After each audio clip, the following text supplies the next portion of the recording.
As imagens que vemos são de algumas das muitas vezes em que os professores tomaram a Praça da República e a Avenida Paulista, reivindicando condições dignas de trabalho, salários equivalentes aos de outras profissões de nível superior, valorização profissional. A mobilização é permanente e é graças a ela que a sociedade tomou conhecimento das reais condições das escolas públicas do Estado e da resistência do governo em investir naquilo que é um direito de todo trabalhador, o acesso a um ensino de qualidade para seus filhos. Quando isso não acontece, abre-se espaço para a exclusão. O valor, a necessidade de ter a escola como espaço de formação para a cidadania, você está dizendo que você quer propiciar direito ao acesso a um conhecimento historicamente acumulado e que é da sociedade, é patrimônio dele. Se ele não tem esse direito, na verdade, ele vai ter uma exclusão, porque ele é empurrado, ele tem uma exclusão postergada para depois, e quando ele é avaliado, ele acaba se reprovando, que é o que acontece. 50% dos alunos ficam no primeiro ano do ensino médio. Enquanto persistir a falta de vontade do governo do Estado em aplicar recursos na educação e valorizar o profissional do magistério, os professores continuarão nas praças e avenidas. Mas esta luta não é apenas dos educadores, é de toda a sociedade, dos cidadãos que, através dos impostos, pagam para ter o que não têm. Se tem algo errado, é preciso que todos se mobilizem para fazer a mudança.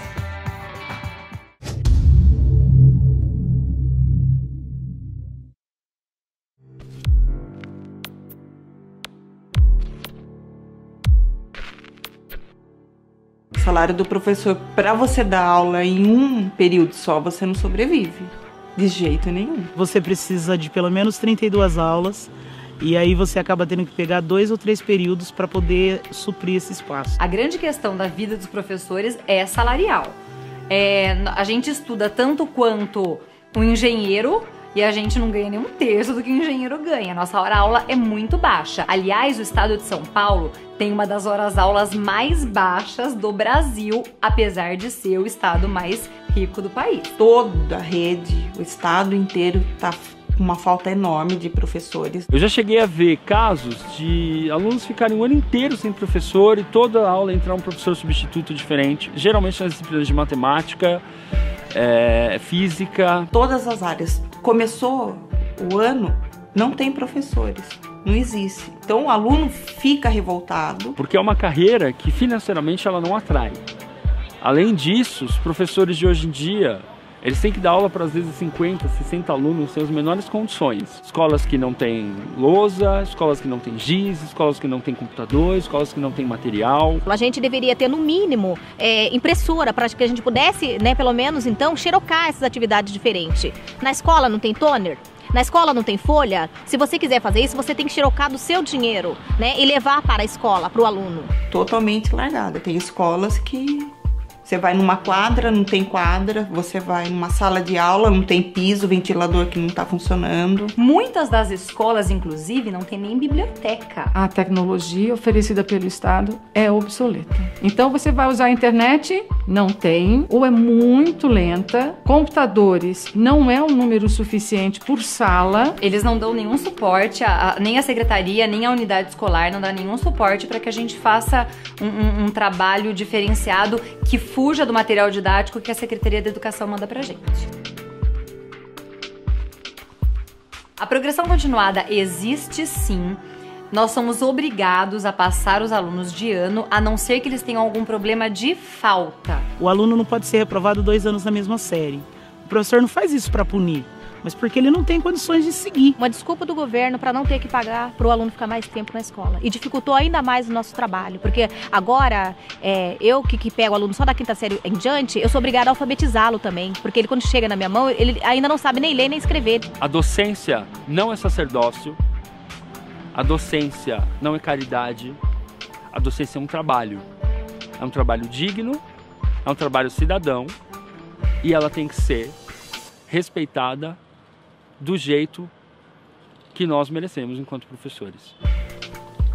É isso que eu quero falar, deixar para todos os colegas professores que virem essa entrevista, para a gente não desistir da educação, para a gente não ser mais um que desiste, porque sem educação, país nenhum consegue progredir nos direitos, na cidadania, até na economia.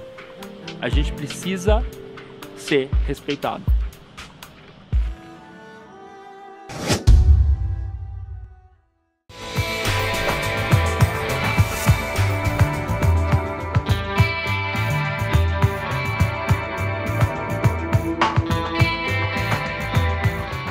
Eu acredito que o levantamento das profissões que a gente fez, que são profissões aí com nível superior igual do professor, quer dizer, mesma formação e salário diferente, porque é isso que acontece na prática, nós demonstramos que o professor, ele é o último, ele está em último lugar, ele tem um salário de 2.422, né? E você pega um ápice aí, que é os cargos de diretoria, no caso de delegado de ensino, tal, R$22 mil. É claro que você faz uma média, é possível ter um salário base para os professores de R$4.240, né?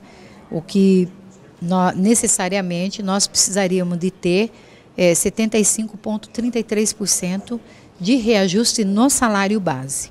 Muitos perguntam para mim, mas Bebel, isso aí não é factível, o governo não vai dar, mas nós podemos trabalhar num plano de composição de ganho real de salário.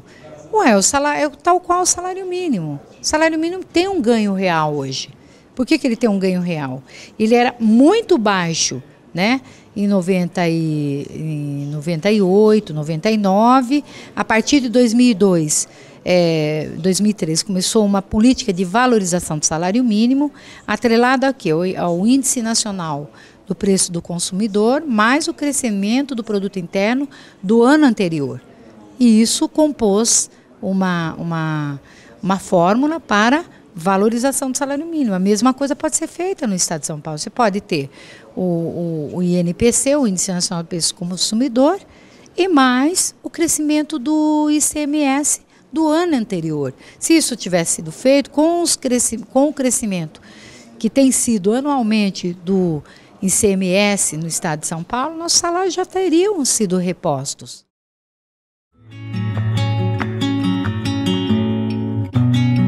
Eu sempre imagino o papel do professor basicamente assim. A gente nasce uma folha em branco. Metade daquela folha é escrita pelos seus pais, por exemplo, falando o que é certo, o que é errado. E a outra metade, sem dúvida nenhuma, é o que o professor te ensina, o que o professor te passa, a influência que muitos deles têm sobre você.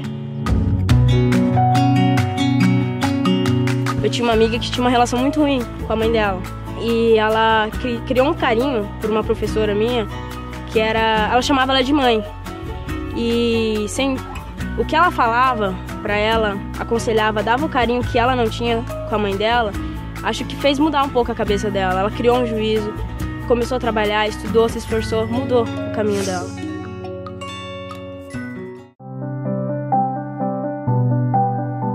A formação do aluno passa totalmente pela escola. Para mim, só se muda nosso país como é, com uma boa educação. E a escola é que faz esse papel.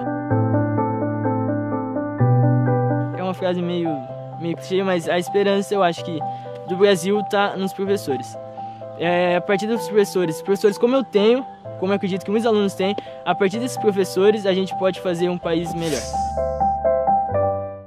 Melhor para mim é saber que o professor continua nota 10, né? Porque houve um tempo que ele era nota 0, né, para a Secretaria de Educação.